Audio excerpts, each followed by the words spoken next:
తెలంగాణ రాజకీయాల్లో తీవ్ర విషాదం నెలకొంది. బీఆర్ఎస్ సీనియర్ నేత, నర్సంపేట మాజీ ఎమ్మెల్యే, తెలంగాణ ఉద్యమకారుడు పెద్ది సుదర్శన్ రెడ్డి ఇక లేరు. 5 రోజులుగా మృత్యువుతో పోరాడిన ఆయన సికింద్రాబాద్ యశోదా హాస్పిటల్లో చికిత్స పొందుతూ గురువారం అర్ధరాత్రి దాటాక 12:51 సమయంలో తుది శ్వాస విడిచారు. ఆయన మరణ వార్తతో కుటుంబ సభ్యులతో పాటు అభిమానులు శోకసనలో మునిగిపోయారు.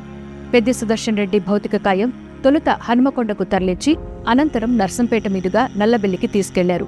మధ్యాహ్నం 3:30 పెద్ది సుదర్శన్ రెడ్డి అంత్యక్రియలు నిర్వహించనున్నట్లు కుటుంబ సభ్యులు ప్రకటించారు.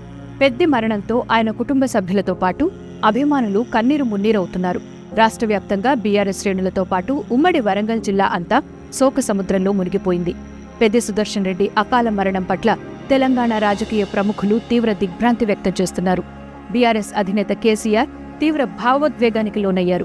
నేను ఒక ఆప్త మిత్రుణ్ణి, నమ్మకమైన ఉద్యమ సహచరుణ్ణి కోల్పోయాను. తెలంగాణనే శ్వాసగా బతికిన నిజాయితీగల నేత పెద్ది అంటూ కేసీఆర్ సంతాపం తెలిపారు.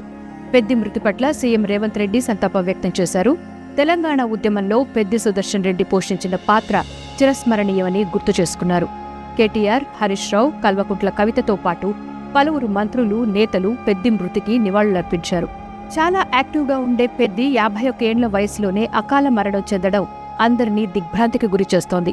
గడిచిన 5 రోజులుగా ఏం జరిగిందన్నది ఓసారి చూస్తే, హనుమకొండలోని తన నివాసంలో ఉన్న పెద్ది సుదర్శన్ రెడ్డికి జూలై 26న ఉదయం 8 గంటల సమయంలో అకస్మాత్తుగా తీవ్రమైన ఛాతీ నొప్పి వచ్చింది. కుటుంబ సభ్యులు వెంటనే ఆయనను స్థానిక ప్రైవేట్ ఆస్పత్రికి తరలించారు. కార్డియాక్ అరెస్ట్ కావడంతో అప్పటికే మరణించారని వార్తలొచ్చేశాయి. అయితే డాక్టర్ మమత ఆయనకు ఏకంగా 9 సార్లు సిపిఆర్ చేసి మళ్లీ ప్రాణం పోశారు. దాదాపు 45 నిమిషాల పాటు ఆగిన గుండె స్పందన మళ్లీ మొదలైంది. ఆయన తిరిగి పూర్తి ఆరోగ్యంతో వస్తారనుకుంటే ఇలా జరగడం బాధాకరం.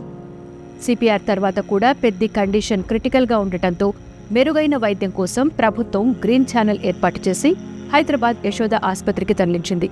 ఈ విషయం తెలిసిన వెంటనే బీఆర్ఎస్ వర్కింగ్ ప్రెసిడెంట్ కేటీఆర్, మాజీ మంత్రి హరీష్ రావు హుటాహుటిన హాస్పిటల్కు చేరుకుని వైద్యులతో మాట్లాడారు. లండన్, అమెరికా వైద్యులతో కూడా సంప్రదింపులు జరిపారు.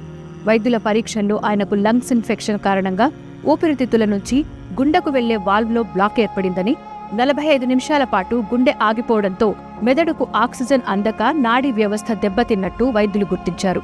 5 రోజుల పాటు వెంటిలేటర్పై ఉంచి కాపాడేందుకు ప్రపంచ స్థాయి వైద్యులతో శతవిధాలా ప్రయత్నం చేసినా ఫలితం లేకుండా పోయింది. పెద్ది సుదర్శన్ రెడ్డి ప్రస్థానం ఓసారి చూస్తే 1974 ఆగస్టు 6న ఉమ్మడి వరంగల్ జిల్లా నల్లబెల్లిలో జన్మించిన సుదర్శన్ రెడ్డి విద్యార్థి దశ నుంచే రాజకీయాల్లో యాక్టివ్గా ఉన్నారు. యూత్ కాంగ్రెస్లో పనిచేసిన ఆయన 2001లో తెలంగాణ సాధన కోసం కేసీఆర్, టీఆర్ఎస్ పార్టీ స్థాపించగానే అందులో చేరారు. 2001లో దుగ్గొండి నుండి జెడ్పీటీసీగా ఎన్నికయ్యారు. కేసీఆర్తో తెలంగాణ ఉద్యమంలో సుదర్శన్ రెడ్డి చురుగ్గా పనిచేశారు. టీఆర్ఎస్ పోలిట్ బ్యూరో సభ్యుడిగా పెద్ది బాధ్యతలు చేపట్టారు. 2014లో నర్సంపేట నుంచి అసెంబ్లీ ఎన్నికల్లో పోటీ చేసిన సుదర్శన్ రెడ్డి ఓడిపోయారు. 2016 నుంచి రాష్ట్ర పౌర సరఫరాల సంస్థ చైర్మన్గా విధులు నిర్వహించారు. 2018లో నర్సంపేట నుంచి మొదటిసారి అసెంబ్లీ ఎన్నికల్లో విజయం సాధించి అసెంబ్లీలో అడుగుపెట్టారు. 2023లో మళ్లీ నర్సంపేట నుంచి పోటీ చేసిన ఆయన ఓటమి పాలయ్యారు. ఉద్యమ సమయం నుంచి నర్సంపేట నియోజకవర్గ అభివృద్ధి వరకు ప్రజాసేవలోనే గడిపిన పెద్ది సుదర్శన్ రెడ్డి మరణంతో ఉమ్మడి వరంగల్ జిల్లాలో విషాద ఛాయలు అలుముకున్నాయి.